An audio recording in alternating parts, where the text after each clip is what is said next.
Hello everybody, welcome again to the channel. It is Wednesday, July, I wish it was July, January what, the 15th I believe it is. A lot going on, I got a lot to cover here, so let's dig in right away. I think what's probably at the top of the news right now are all of these hearings in Washington for all of the Trump nominees for his cabinet. People like Secretary of Defense Pete Hegseth, Pam Bondi for Attorney General, John Ratcliffe for CIA Director, Tulsi Gabbard, I believe she is it NIS or something or that, I forget the acronym or nomenclature. More on her in just a moment, and of course appearing right now, as far as I know, is Pam Bondi and Marco Rubio. And I want to start, though, by talking a little bit about Tulsi Gabbard. Now, when Donald Trump selected Tulsi Gabbard to be a member of his cabinet, I greatly applauded that selection. I thought it was a really good selection for Donald Trump because Tulsi, I think, is one of the good guys, if you will. Tulsi served in Congress as a Democrat from Hawaii,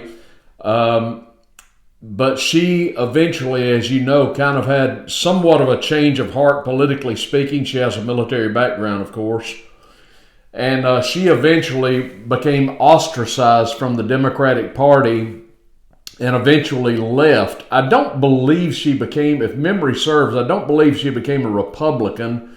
I believe she classifies herself as an independent.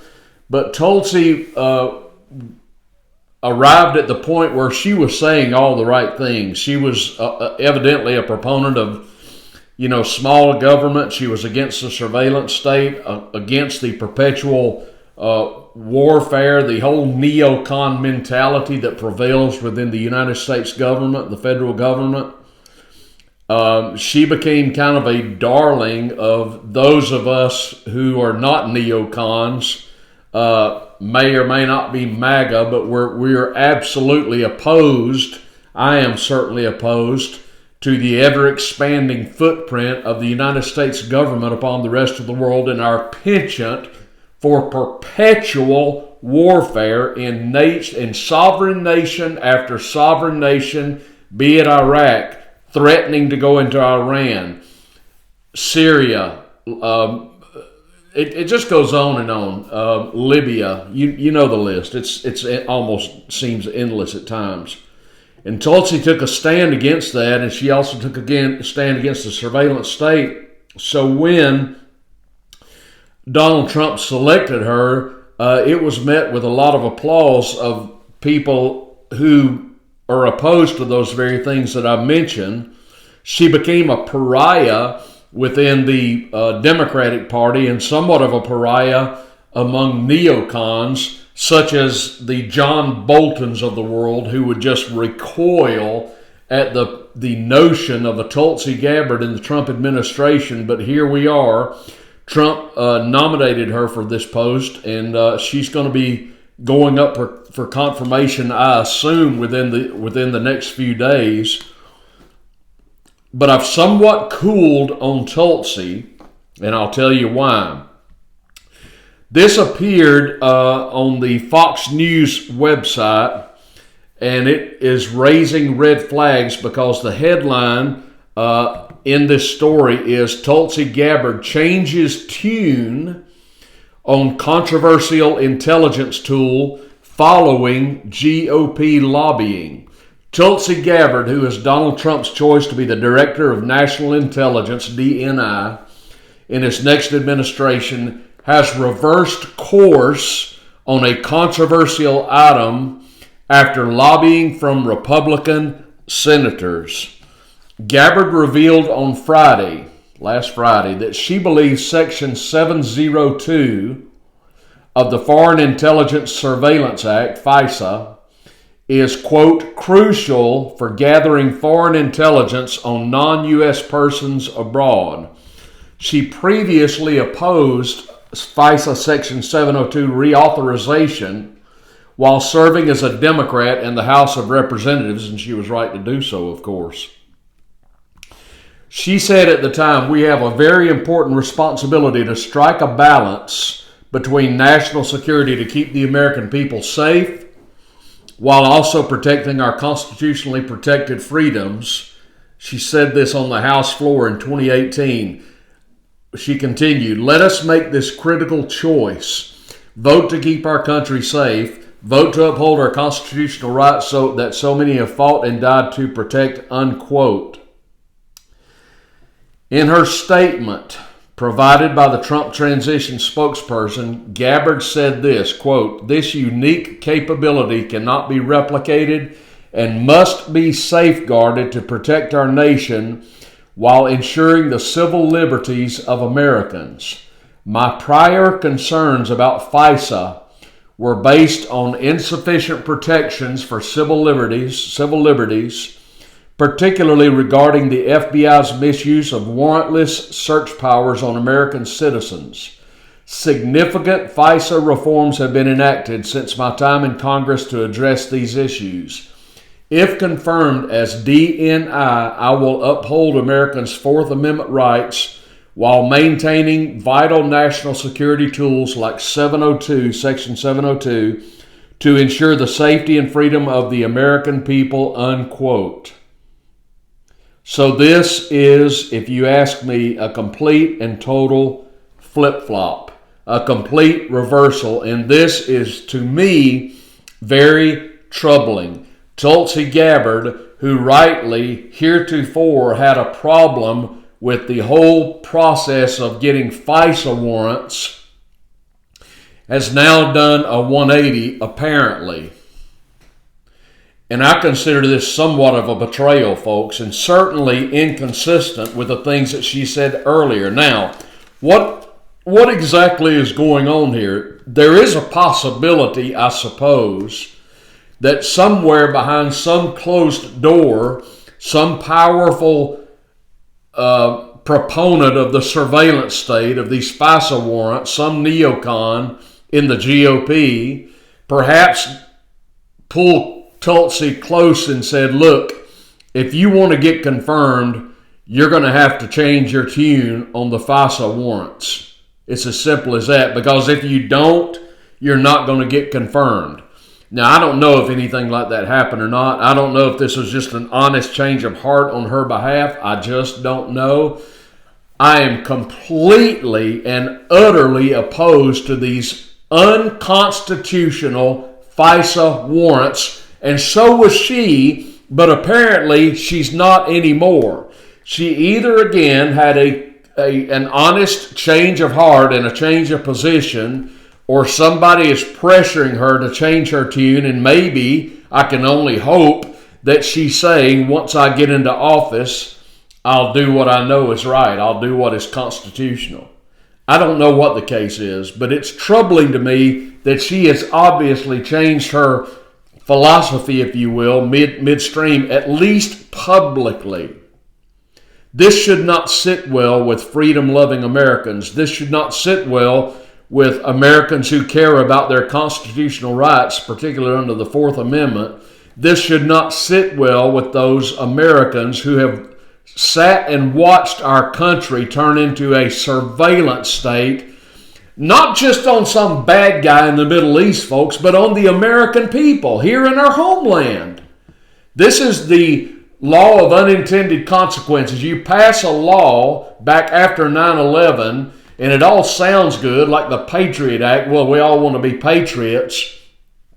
But the devil is always in the details, and these FISA warrants have been used ostensibly to spy on the American people, and that's what she had a problem with.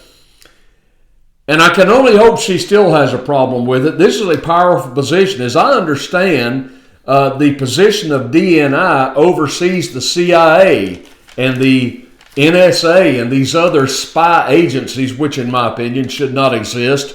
John Kennedy agreed with me, and that's why he's no longer with us anymore. One reason anyway. So I don't know what the truth is about Tulsi. Perhaps she had to say this in order to ensure her nomination, which would be a shame. I just don't know if that's the case or not. But we need to stay tuned about this because this is important. I just hope that, she would remain consistent with her earlier rhetoric and not waffle and not backtrack. But the things she's saying now are certainly inconsistent with what she has said in the past. Now, I don't know if you had the opportunity to watch any of this kangaroo court-like circus on Capitol Hill vis-a-vis the confirmation hearings with Department of Defense designate or the selection, Pete Hegseth, in the last few days or not. This has been some entertaining, albeit disgusting, footage coming out of Capitol Hill, where Pete Hegseth, Trump's nominee for defense secretary, has faced grilling from this cast of idiots like Pocahontas, Elizabeth Warren, and Tim Kaine, former or present senator from Virginia and former running mate of Hillary Clinton back in 2016, and other Democrats on the committee, Christine Gillibrand from New York, who is just appalled that Pete Hegseth is opposed to women serving in combat. Well, that must mean he's anti-women. These people are so utterly disingenuous. The clown from Virginia, I just mentioned his name, Tim Kaine. This guy, if you go back and look at the video, I wish I had some I could show you. I'm working on that. This guy looks like Jack Nicholson's portrayal of the Joker in the first Batman movie back in 1989 with Michael Keaton. That's exactly who he looks like. And he is so troubled. He is just so disturbed by the fact that Mr. Hegseth is apparently was not faithful to his wife. I think he's been married multiple times, and he was just hammering Pete Hegseth on all of his infidelities, alleged or maybe not alleged. And I'm just sitting here watching this going, you have got to be kidding me. And there's a photo I saw where he's just buddy-buddy, hand in hand with current second gentleman, I guess you call him, Doug Emhoff, the husband of Kamala Harris, who has allegedly been beaten up on an ex-girlfriend or something, for all I know. And there you have Tim Kaine, all buddy-buddy with Bill Clinton and Hillary Clinton. And the stories about their infidelities are legion. But it was okay for him to run with Hillary for the vice presidency. He had no problem with that. But he's got a problem with Pete Hegseth's infidelity. These people are so phony. They are so plastic, as Rush Limbaugh said, plastic good time rock and roll, plastic banana. Utterly phony. So hypocritical and so completely disingenuous. And Elizabeth Warren is just having a fit on Capitol Hill while she grills Pete Hegseth in this nomination hearing. And I've got to tell you, if you go back and watch some of this video, it's readily available on social media. Folks, I'm sorry, but if you go back and watch this woman, it makes you want to put a sack on your head. I'm talking about Hawaii Senator Mazie Hirono.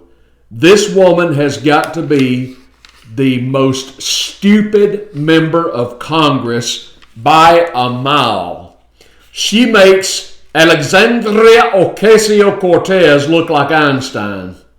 This woman is a blithering idiot, and that's saying something, because there's plenty of them up there.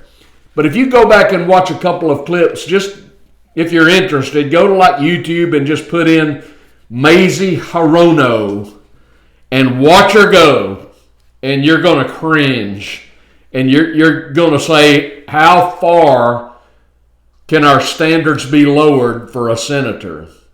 I mean, the Hawaiian people put this woman in Congress. You've got to be kidding me.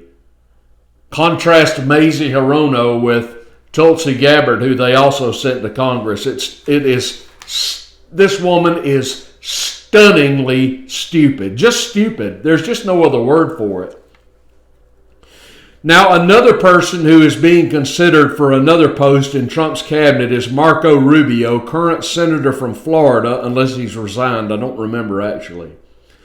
But Rubio, unfortunately, is Trump's pick for Secretary of State. This is a pick, when I heard it, I just put my head in my hands and I said, here we go. Marco Rubio is going to cruise through his nomination process, and he will absolutely be confirmed as the next Secretary of State. And you know this because Dick Durbin, Democratic left-wing nut job from Illinois, Dick Durbin is a big fan of Marco Rubio. Listen to this. Dick Durbin, the House's number 2 Democrat, just announced his total and complete endorsement of Marco Rubio for Secretary of State. Are we certain that's a good thing? Contrary to what the media says, bipartisan agreement often foreshadows disaster for the American people. We saw this in full effect with NAFTA, the Patriot Act, and the Iraq War. Broad coalitions of Democrats and Republicans approved each of these disastrous programs, jubilantly applauding as they marched their country closer towards its demise. Why would Durbin, who is far from MAGA, break faction ranks and back one of the president-elect's most important cabinet nominees? Why indeed? His party has spent the past decade opposing Trump at every turn, operating as a thorn in his agenda's side and supporting efforts to have him impeached, arrested, imprisoned, and character assassinated, if not literally. Now, less than a week before Trump retakes the presidency would be a strange time to reverse course. The explanation is simple and nefarious. Durbin's decision does not reflect a sudden change of heart. It shows that in Rubio, Democrats see an opportunity to thwart the America First movement from within. He just about admitted it Tuesday. Quote, Senator Rubio and I share many similar views on foreign policy, unquote, the minority whip said in a statement. Durbin and Rubio and all the neocons are absolutely in lockstep when it comes to foreign policy. They all agree at least on one thing, and that is the Middle East. They believe American taxpayers must forever and unconditionally shell out billions of dollars for Israel, even if doing so runs contrary to U.S. interests. Pardon me. So they're all, that's the opposite of America First and the antithesis of the vision of 77 million voters who threw their weight behind Trump in November. There's not a country on earth that should be guaranteed unconditional American support, folks. Not one. Financial or otherwise. Acknowledging that is not an attack on U.S.-dependent welfare states like Israel, but rather a recognition that D.C. lawmakers' top priorities must always be their constituents. Foreigners should not be the primary focus because they do not elect and pay for the government. Americans do. Perhaps funding Israel does align with America's needs. Even if that's true, there should be no blank or guaranteed checks. It's impossible to think otherwise while purporting to support the common sense nationalism that won in November. But plenty of Washington Republicans like Rubio keep trying anyway. That's why a bipartisan majority will approve his nomination. He will defend the same status quo they care about now. Beware the uniparty. seldom does it have our country's best interest at heart. Democrats will largely support Marco Rubio. I think he'll go by with probably at least 70, maybe 80% of the vote, because he's a neocon neocon, folks. And that's fine with the uniparty. That's Democrats and Republicans. This was a terrible choice by Trump. Trump would have been far better served to get someone who isn't a neocon as Secretary of State. And there's plenty of people he could have selected. But instead, he chose Marco Rubio. Donald Trump, I have to tell you, has a history of making some poor decisions at times. Hello, Jeff Sessions. Hello, Bob Barr. And on and on and on it goes. Now, I thought Tulsi Gabbard was a great pick. Maybe she will still turn out to be. But Rubio, no chance. This is a terrible pick. Rubio is a neocon. He is a guy who believes that we need to be supporting other nations financially and militarily. He does not represent MAGA. The almost 80 million people that voted for Trump did not vote for this. But this is where we are. Now, another thing I want to note, Elon Musk reportedly is calling. I've been hard on Elon lately, and I'm not that big of a fan of Elon. I just don't really buy into it, if you want to know the truth. But to his credit, Elon Musk has called for $1 trillion in federal cuts in spending. Well, that's a good start. When's the last time you heard anybody in Congress talking about spending cuts other than Rand Paul perhaps or Thomas Massey? Elon says we need to cut $1 trillion. That is what I call a good start. I hope that some people will listen to him and they will take this to heart. All right. One more story before I go. This one is may or may not be of interest to you, but this appeared in the Cowboy State Daily, and it has to do with a lawsuit that the state of Utah has brought against the United States government. And basically, I don't want to belabor or bore you by reading the article. You can find it in the Cowboy State Daily. Basically, the state of Utah is suing, or was suing, the federal government to reclaim ownership of federal lands that are in Utah. Now, are you aware that the largest single landowner in the United States by far is the federal government? How do you feel about that?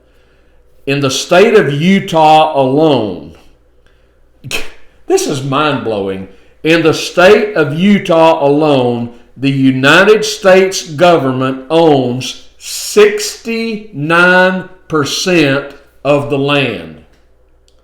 69% of the land in Utah is owned by the federal government. That comes out to 18.5 million acres.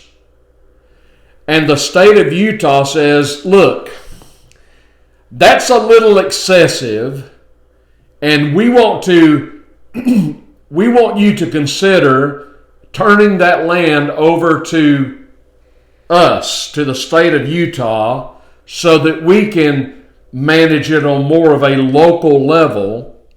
And to that end, they sued the government and went to the Supreme Court. And I believe there were other states, such as Wyoming, that kind of joined in with them. Now, a lot of this land falls under the purview of the BLM, the Bureau of Land Management. I could go and get in my and hitch up my camper today and pull it out to a lot of western states in particular, such as Utah, Wyoming, Arizona, Nevada, New Mexico, Texas, Idaho, Montana. There's a lot of this BLM land out there where you can go and boondock, which is camping without hookups. You can just go and park on this land for free.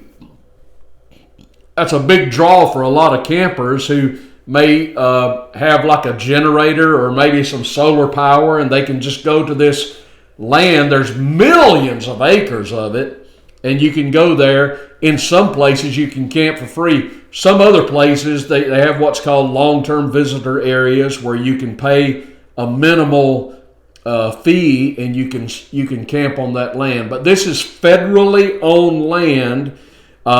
In particular, in Utah, it's over 18 million acres. I don't know how many acres are in Utah, but 69% of it is owned by the federal government. Utah's got a problem with that, and so do I.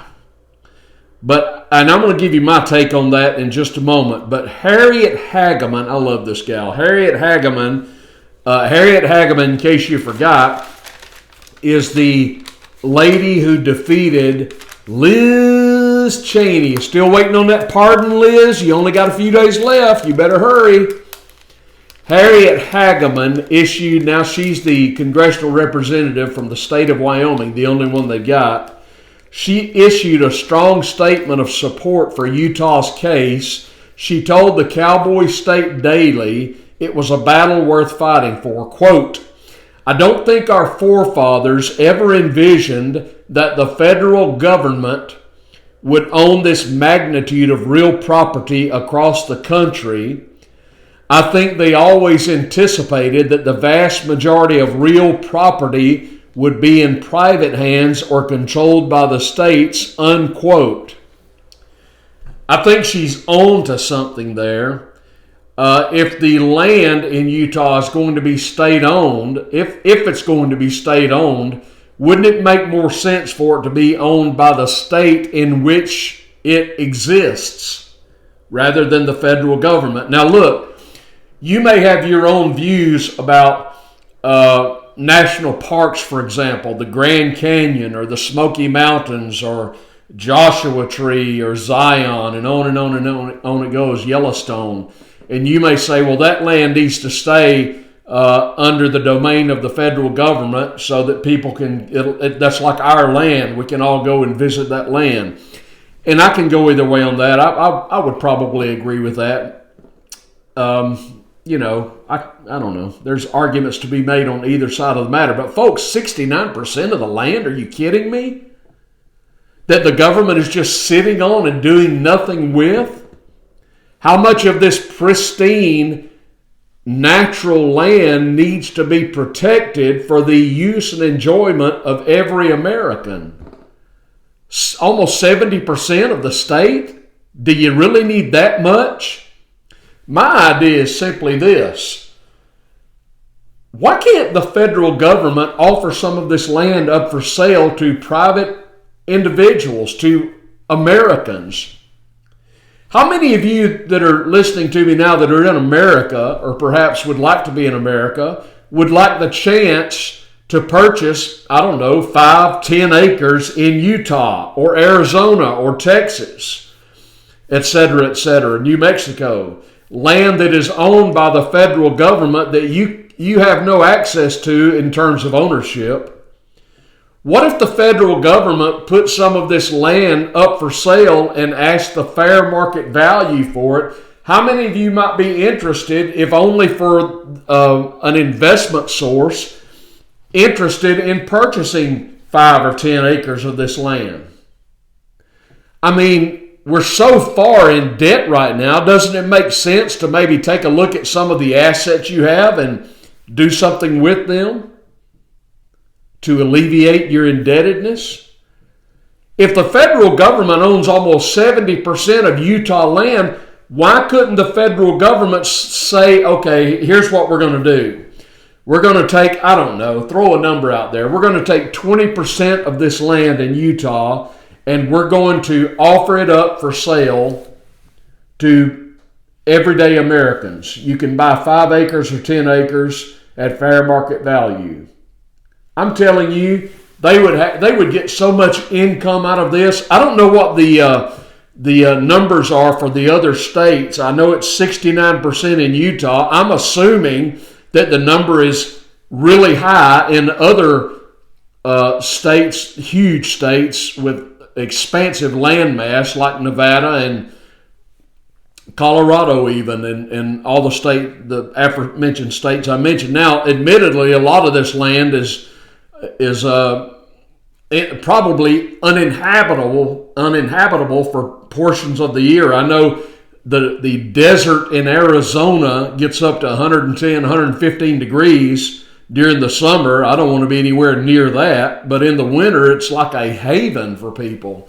A lot of Canadians come down there. A lot of people from the northern states go down there for the winter, where it's mild in the winter in the Arizona desert. But wouldn't it be nice to be able to buy some of that land for yourself? Might be a land rush, I don't know. I'm just saying, why can't the government say we're going to sell 20% of the land that we own? That's not unreasonable if you ask me. And they could, if I was a member of Congress, I might just put a bill in the hopper that says we're going to offer for sale 20% of the land that we own, this BLM land that we own, or the government land that we own. We're going to put 20% of it up for sale, and every red cent of this money that we make is going to be used against our debt. Either that or return it to the taxpayers, even better. So anyway, let me know what you think about that. Just some ideas to throw around, and I just don't understand why the federal government needs to own these huge swaths of land that could be owned by everyday Americans if it were only for sale. But right now, it's hands off. Hey, listen. Give me a thumbs up on this video and subscribe to the channel if you have not yet. I would appreciate that. Comment down below if you would, please, and let me know your thoughts on what we talked about today. I'd really love to hear from you. I read all your comments. I respond to them as much as I can. Thank you for the emails. All the relevant links are down below. Buy me a coffee and all that. I don't know if I'm going to be here tomorrow. I have got a pant load of work to do the next 2 days, actually, because we're getting ready for yet another winter storm that may or may not be headed our way. Thanks for watching, everybody. I really appreciate it. This is Trailer Trash Tim, and I will see you soon.